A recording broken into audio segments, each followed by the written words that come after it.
So, have you ever wondered why some Kikuyu children have the surname of a lady? For example, you'll hear Samuel Thuo Wairimu. So, among the Kenyan societies, or among the African societies, as you may call it, the surname is supposed to be the name of your dad. And so those people who are not Kikuyus would ask, why would someone be called Wairimu? Doesn't that person have a father? So join me in this as I break down this myth so that when you meet such people, you can easily understand why and how it happened. So some of you do not know that time back, Kikuyus were matriarchal. Now, a matriarchal society just means that the property owner or the person that this, maybe let's say a community, was known through, let's say, call it through a woman. So if you use the Luos, it was patriarchal, meaning from time immemorial, they were under men. Women were being ruled by the men. But among the Kikuyu, you'll hear about Wangu Makeri. You'll hear about how she was the ruler among the Kikuyu. Those are myths that kind of try to explain where the Kikuyus have come from. And there's this story that is said, and I'm going to make it brief because some people have never heard it, and it is very interesting. So it is said that some many years ago, when the Kikuyus were being governed by a woman, this woman was called Wangu Makeri.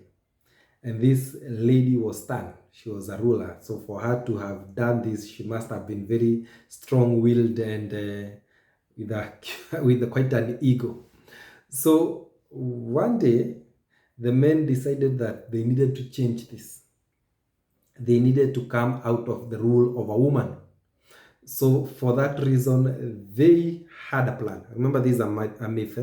Might be true, might not be true, but you listen. So they decided that at a particular season, every man would ensure that they impregnate the women or the wives.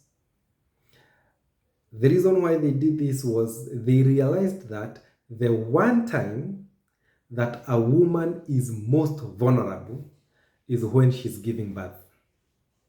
At that time, I think I have 4 children, and by God's grace, I've seen most of them being born, and I can tell you for a fact that a woman is most vulnerable at that moment.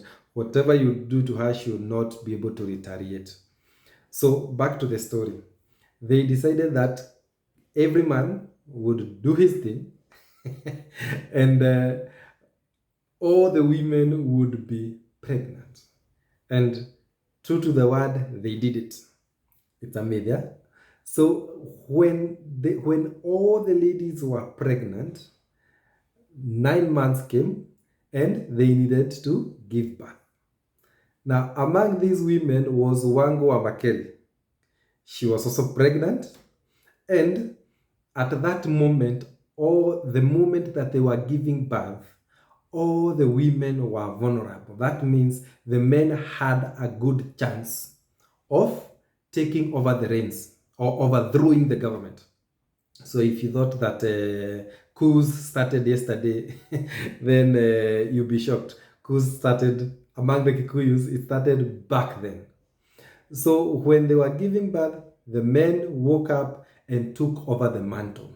And that is when the men took over. That's when now the Kikuyu moved from being a matriarchal society to being a patriarchal society.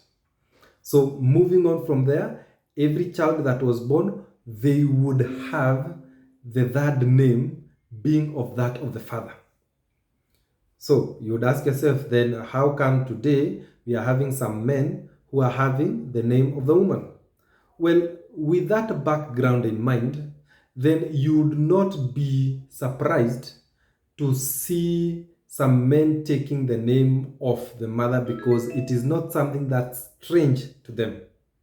So, among the Kikuyus, if a woman, let's say, got a child out of wedlock, or maybe she was married and then for some reason, and bad ones for that matter, the woman had to leave the husband, then you'd find that some of these women, in the birth certificates of their children, instead of putting the name of the husband or the name of the man that sired this child, they would put their names. And when these children came of age, they have the right, or they have the choice whether to go on with that name or even change it. But when a man has been raised by a woman all his life, sometimes they'll feel like either they owe the mother their lives, or even they value them more than this guy who gave birth to them or who offered the seed. So you'll find that these men will end up taking up the name of the mother and not even wanting to know the identity of the dad. So whenever you meet a guy or a woman who is Kikuyu and the surname is the name of the mother, then you know the story now. Sometimes people say that, oh, this is absurd, but it's a culture. And every culture has its own advantages, its own disadvantages. It's for you to either take it or leave it.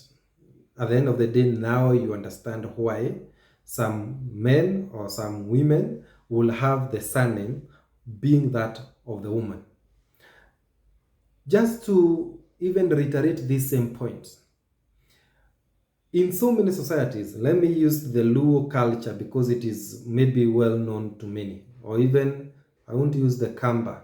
Let me use the Luo culture. If a man and a woman fight and they have to part company, they always say that the children belong to who? To the man. So you'll find the woman will just leave and the man will be left with the children, and then he will have to find a way to raise these children. And I think I've seen the same thing with the Meru. Yeah. However, among the Kikuyu, it's the other way around. A man and a woman who are Kikuyu, if they fight and the woman has to leave, the woman will never live without the children. Why? Because among the Kikuyu, the children belong to who? To the woman. Again, matriarchal society. So now you know. I don't want to belabor the point. I hope you have understood it, and I hope you are more knowledgeable. This is Anthropology at Work. Bye-bye.